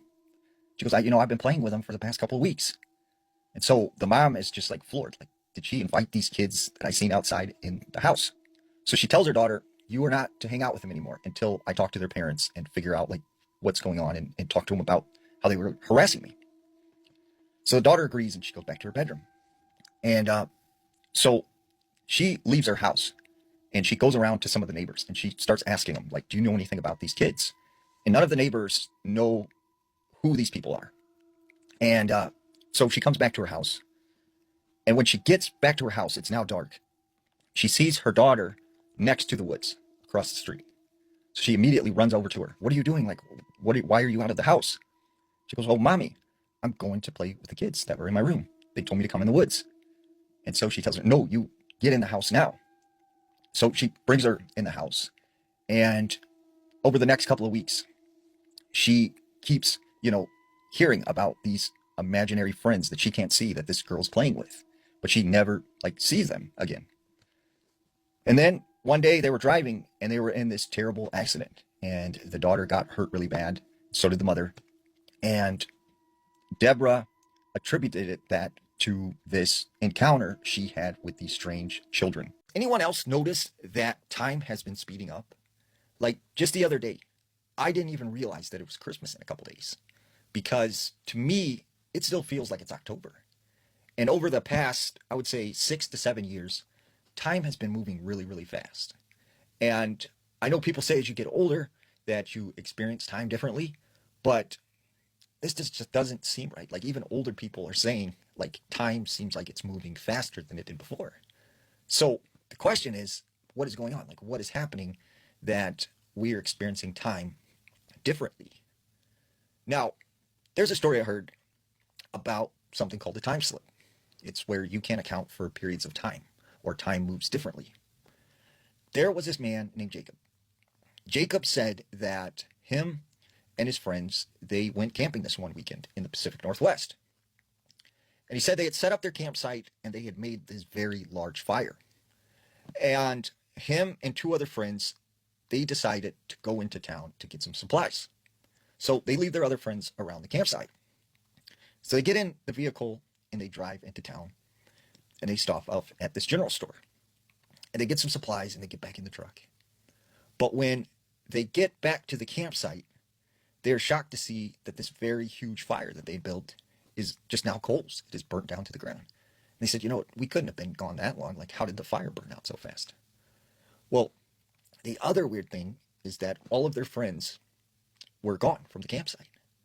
So they get out of the car and they start looking for their friends, yelling their names. And then finally they hear them and they find them. And their friends are like, oh my goodness, like we were wondering what happened to you because like you guys have been gone all night long. And they said, no, we've only been gone for 45 minutes. And for some reason, that 45-minute trip to the grocery store was like several hours. And they could not figure out what had happened in that time from them going to the grocery store and coming back to the campsite. I need to show you these creepy photos that I found on Reddit. These photos were taken in the hallway of the Stanley Hotel in Colorado, an infamously haunted hotel known mainly for The Shining by Stephen King, which dramatically explains his experiences at the hotel. The first photo attached shows an empty hallway, and the second photo, which was a burst photo taken within seconds of the first photo, has a very clear figure at the end of the hall. No one had been seen or heard when the photos were taken. We didn't notice the figure until we got back to our hotel room and began to look through the photos. I'm sure there will be comments such as maybe you didn't see them, and that could be. However, they're walking in a direction that is not immediately out of a room nor a hall. A burst photo is very quick and would have captured them exiting the hall or the room. Also, hotel room doors are not very quiet, and we definitely would have heard the door shut if somebody exited out of a room.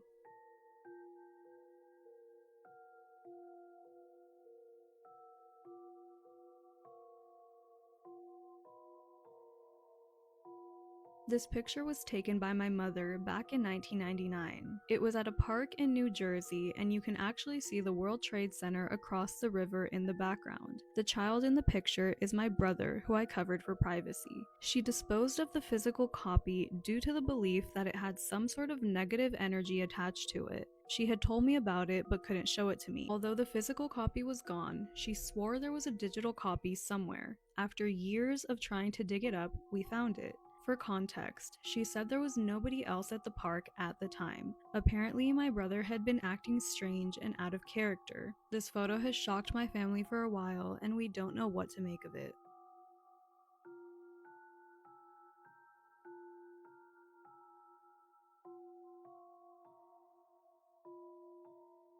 I'm haunted by a serial killer.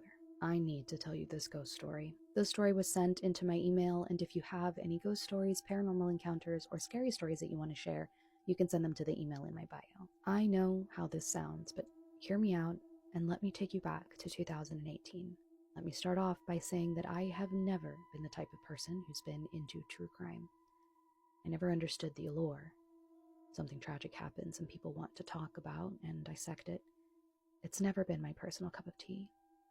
Serial killers, documentaries, all of it, it just wasn't my thing, and maybe the thought of all of those things being very, very real turned me away from them. I'm not sure, but it isn't just something I was ever interested into looking into. But that particular year, a film had come out about a notorious serial killer. And listen to me when I tell you that I had almost no control over this. The movie, the situation, the person, all of it. It had this unnerving, almost involuntary pull on me. I wasn't necessarily curious. I wasn't all that interested. It was like I was being summoned, called to something against my will. I felt like I was meant to watch that movie, like I was supposed to watch it. So I did. And that's when everything changed. At first, things were very subtle. I almost would have missed them if I wasn't already acting out of character. After watching that movie, I couldn't stop myself from thinking about him. I started looking things up, articles, interviews, details about his life. I lost time. I lost memory. I wasn't even intentional anymore. I'd just end up there. Hours would pass of me being deep inside this rabbit hole. And then the activity started. Lights began flickering in my home constantly. I had never had issues with my electrical before, so I made sure to check my bulbs because it started driving me crazy, but everything was just as it had been when it was working properly. And this wasn't random either. It wasn't in just one room or another. The flickering would follow me. From room to room, wherever I was, there was also a flickering light source. And then I started to notice the smell. Cigarette smoke. Clear as day, thick and lingering, as if someone was chain smoking within my walls. Except no one ever was, and no one ever had. And no matter what steps I took to rid the house of the smell, it just kept coming back. And then possibly the most maddening activity of all were the tiny things. Things that I would notice were different, but only slightly. Enough to make me second-guess myself. A chair that I had left tucked in would be pulled out and at an angle. Things like hair clips or pens would be in a different area than I had left them. My toothbrush being left next to the sink instead of in its cup. A habit that I've had since I was young. At first I told myself that it was nothing. I was coming up with perfectly and sound explanations. The house had old wiring. My imagination was simply getting away from me. I was experiencing stress outside of the home, anything to convince myself what was happening actually wasn't. Eventually, though, I came to a horrible realization. A pattern. Every time something strange would happen, I had been thinking about him, reading about him, watching something about him. Every single time. And for a split second, I let myself wonder, what if it was him? I immediately shut that down, though, because the notion was insane, but was it, actually? I decided right then and there that enough was enough. I wasn't going to be giving this monster any more of my time, any more of my curiosity, or allow him any more space in my mind, so I started to actively avoid him, to ignore him. But then everything escalated. I started seeing his name everywhere. On random posts, in conversation, even when I wasn't looking for it, there it was. And then came the messages. Not direct and not obvious until it was, because these messages were being repeated until I can no longer explain why. Phrases like stuck, can't leave, need the light.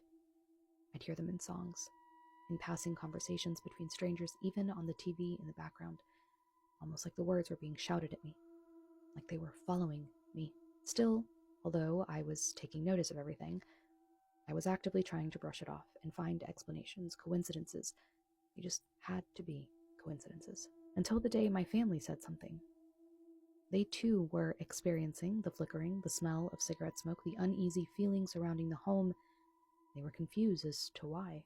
They had no idea what I had been experiencing. Eventually, after about a month of everything, I was fed up. I knew he was there. I didn't know how, I just knew that he was. And I went to see 3 separate psychic mediums. I told them nothing, no hints, no backgrounds. I just sat down and waited. The first one went quiet almost immediately, and her expression changed. The moment we started, it was like she recognized something horrible in me. The second one had almost the exact same reaction, and by the time I got to the third, I was almost expecting it. Every single one of them, without hesitation, said his name to me, out loud, almost involuntarily. After that, I couldn't deny it anymore. And in my confusion and need for answers as to why I was experiencing this, I uncovered something that I had never expected. A connection between us that went back further than that movie, further than that night in 2018. And that year changed everything for me. Still, to this day, I was never fully able to cut those ties that I have with him. Might have known the story of real life boogeyman.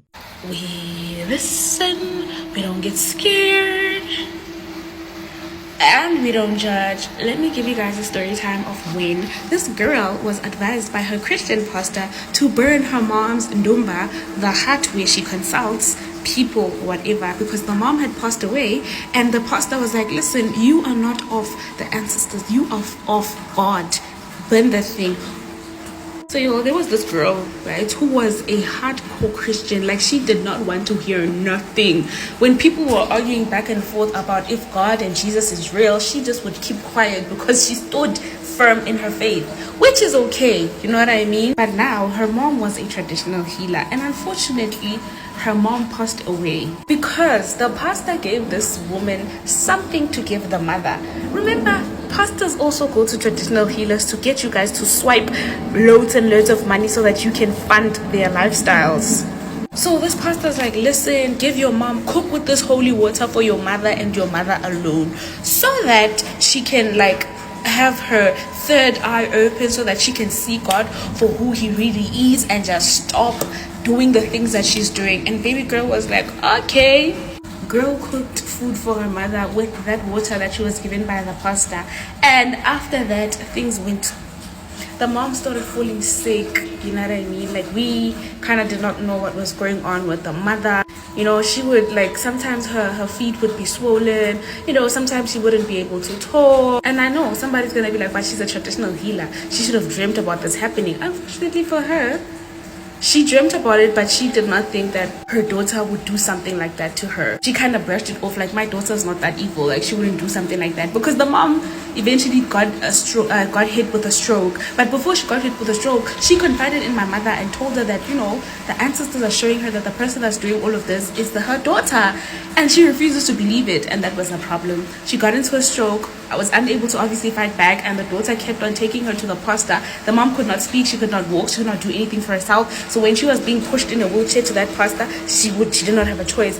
Kanti, this pastor is maneuvering things behind the back so that the mom can DIE, and he can use the mother's spirit as a zombie for her church, because she's a powerful traditional healer. So using her spirit and the things that she knows, like her knowledge, is what that pastor needed to make bank. Eventually the mom succumbed to the stroke and she passed away.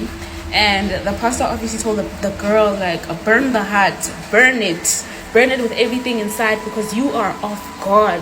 Now the pastor got the girl where he wanted her, because this girl was a slave to this man, and anything that the family would tell this girl, she would not listen to.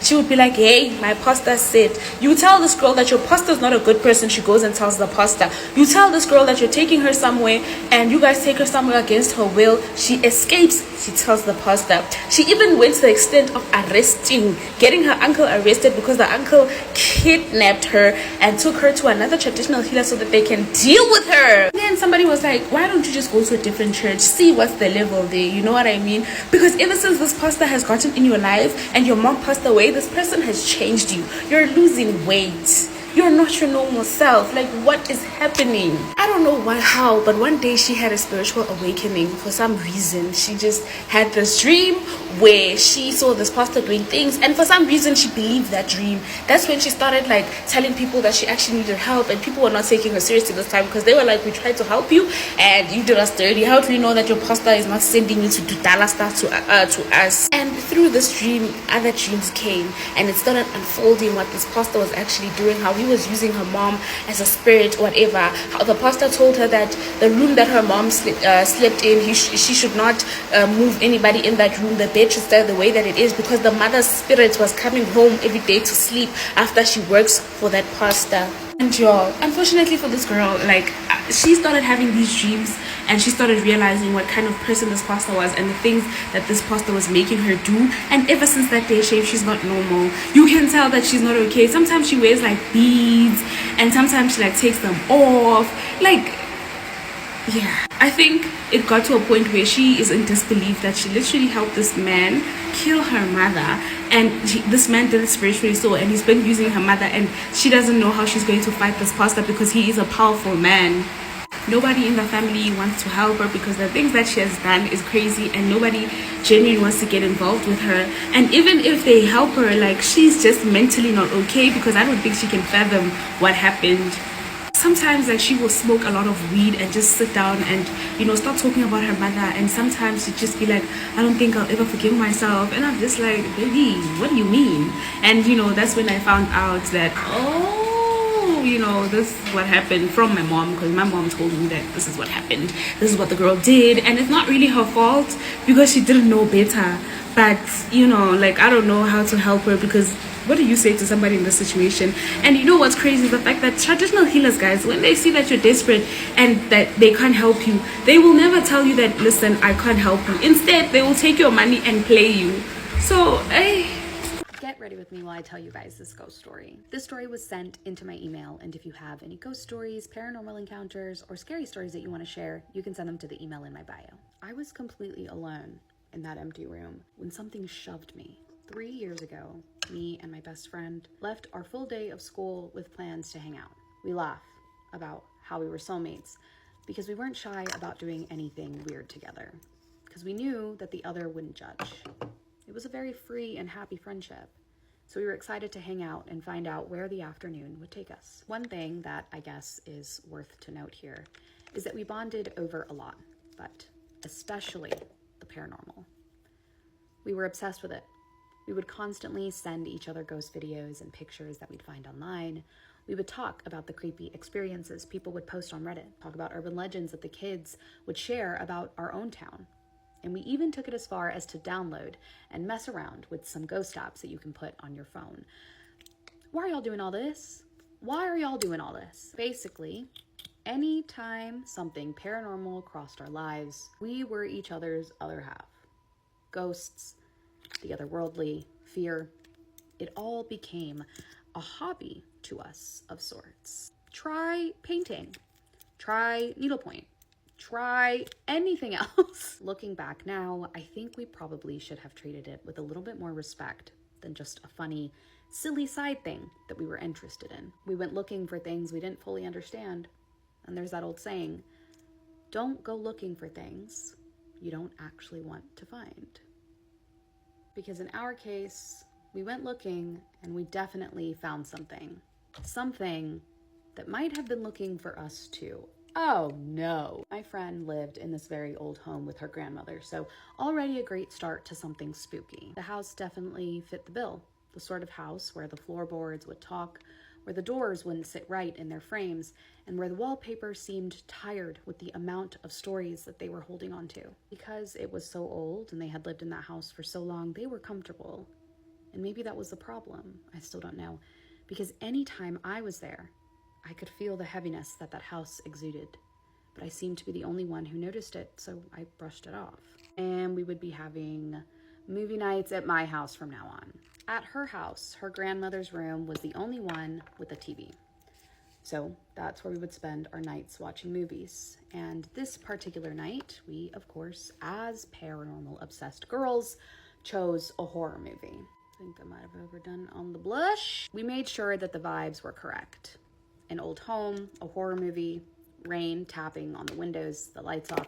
Very cliche, but it was perfect. Halfway through the movie, we decided that we needed snacks, so we head down to the kitchen, laughing, trying to scare each other. And when we finally acquired our bags of chips and containers of dip with a soda on the side, we were walking back down the long hallway, me in front and her behind. And I mention that because that detail is important. She was behind me several steps, so I walked into her grandmother's bedroom first. And as I rounded the end of the bed, something hit me. Hard. A shove in the center of my back. Not a brush, not a tap, not me losing balance. This was the kind of force that couldn't be ignored, that had no possible explanation. And it was so forceful that it caused me to lurch forward and nearly fall. Oh, hell no. I caught myself on the bed and instantly spun around, annoyed, thinking that my friend had shoved me as a joke. And as I opened my mouth to yell, I saw her round the doorframe into the room from the hallway, arms still full of snacks. Oh no. Every word sitting on my tongue completely disappeared. And I remember every part of my body going cold because my brain couldn't process anything other than the fact that I felt fingers, pressure, body heat, all of it on my back, and it couldn't have been her. I stared at her and I asked, but it came out sounding more like a plead. Did you just push me? And she looked genuinely confused. No? I kept insisting that she had, because I could still feel where it happened, like I had almost been left branded. Like the spot on my back was warmer than the rest of me, even though I felt like I had just been dunked into a bucket of ice water. The fact that you can still feel it, the fact that this happened and it's like searing, oh no. She swore on everything that it wasn't her. She had no reason to lie to me, and I believed her. Because in that moment, she looked scared too. And suddenly, we both felt the energy in the room shift. And I remember us standing there in silence, unable to move, staring wide-eyed at each other. Neither of us wanting to voice what the other was thinking. Like how her grandmother would always mention that that room made her uncomfortable at night. And how sometimes the door would be open in the morning when she had shut it before bed. And how old houses hold stories people stop telling. Have y'all ever had a kid say something creepy or weird to you guys, like in a work environment as like a teacher or a staff? If you have, please stitch this video and tell your story time. But I'm gonna start off by telling you guys something creepy that a kid told my dad. Me and my dad both work at the same job, both had a relationship with this child. Like, this child's character is so freaking funny. Like, he has dark humor. He's in elementary school at that. Like, this kid is the kid that you would want to have conversations with. I recently had got switched off of my dad's run with him. Me and him were partners, basically. We still work at the same job, just got our different partners now, up until 2 weeks ago. So my dad comes to me and he was like, do you know what so-and-so said to me today? Talking about the kid on the bus. He said, I was playing in the cemetery last night. And he said it just like casually, like nothing was weird about that. He wasn't scared or anything like that. So my dad just looked up and was looking at him like, that's weird. He was like, you wasn't scared or anything? The kid was like, no, I wasn't scared. I always play in the cemetery. My dad's like, so you always play in the cemetery at nighttime? Mind you, this kid never said anything like this to me. Anytime we had conversations, this kid will have a conversation with you like he's in middle school. And I'm not talking about inappropriate things. I'm just talking about like random things that any middle schooler would talk about. But like, he's so funny. But like, when he was saying this, my dad said, he was so serious while he was saying it. Now the person that my dad is now partners with adds into the conversation and says, yeah, when I was little, I used to play in cemeteries too. So my dad was like, you never had like a ghost encounter or something while you were at the cemetery at nighttime? And she was just like, no, the only time I have encounters with ghosts is like when they're trying to warn me about something, or when they're trying to comfort me, or like when they miss me. Basically, she says like they follow her everywhere she goes every single day, especially her family members, which I could understand that. But like, who's to say that, you know, when you were playing at that cemetery your whole teenage life or however long you was doing that, that's not something that followed you and is acting like it's your family member, you know, because that's how it be in movies. But I don't know, I'm pretty sure that kid has a lot more stories that he probably is gonna end up telling before the year is up. But if you guys have some spooky stories or things that a kid said to you, definitely stitch this video.